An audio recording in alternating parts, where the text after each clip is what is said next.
Lately, I've had a couple of people who are coming to work with us who went through a big song and dance with me about value of advice. What is the value of financial advice?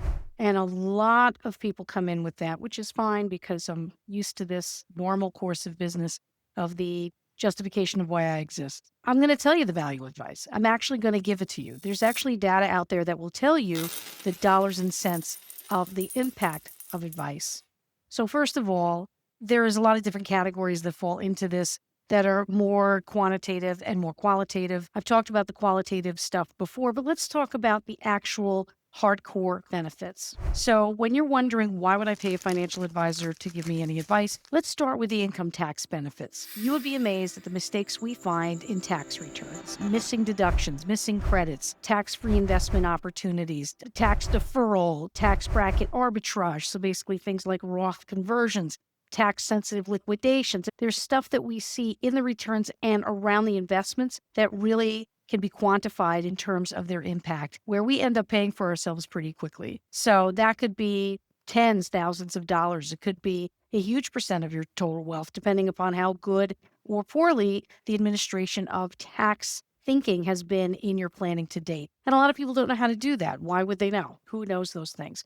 Tax advisors and financial advisors. Most tax advisors, we find, do not take a holistic look at your tax situation, and they focus really on your returns and the immediate what's in front of us kinds of deductions, and they won't take other things into consideration. It's not dissing them, it's just fact. We're looking at things more holistically. That's a quantifiable value. The next thing is investment planning benefits, picking lower cost investments, tax loss harvesting, where the assets are, what kind of account, any alpha in the investments. You could argue that a lot of people say go index, that's fine. But still, even with those factors of maybe the commoditizing of an investment strategy, people still don't know what they're picking and they don't necessarily know the cost of what they're picking. Rebalancing, making sure that we're staying up to date on what things should be, when, where, and how. Risk reduction, huge, huge, huge value here. That's hard to necessarily quantify because you can't really quantify a negative, but I'm seeing ranges of result of being able to protect people from themselves, honestly, anywhere from 0.5% all the way over 1%, 1.5%. Just that alone. Okay, forget what I said about tax. Then there's estate tax benefits. With bad estate planning, you could be losing out on millions, depending upon how much your net worth is. Let's start with thousands. Let's start there, but potentially more. We've done things like working with beneficiary changes. Somebody is, say, ill and they need to reconsider their plans, really trying to be strategic about that. Tax avoidance, that's a huge one. That could be thousands of dollars. Retirement planning benefits, anywhere from, I would say, quantify from maybe half a point of benefit to almost a whole point. Maximizing Social Security benefits, the rationale behind that, making retirement work. And then, of course, the qualitative benefit of getting some reassurance and comfort in retirement.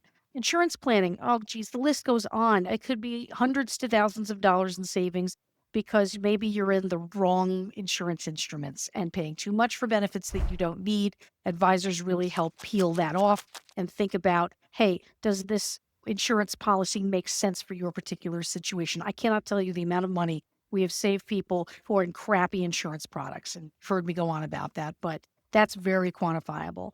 And the delegation of benefits, the value of your time, how much per hour do you get paid to do stuff? Well, you could be paying someone else less in terms of the quality of the work you're going to get and the impact. And then overall, qualitatively, it's just de-biasing your assumptions, cutting back on mistakes born of habit or misperceptions or bad information or limited information or decontextualized information. We really can make a big impact that way. So to me, that's priceless.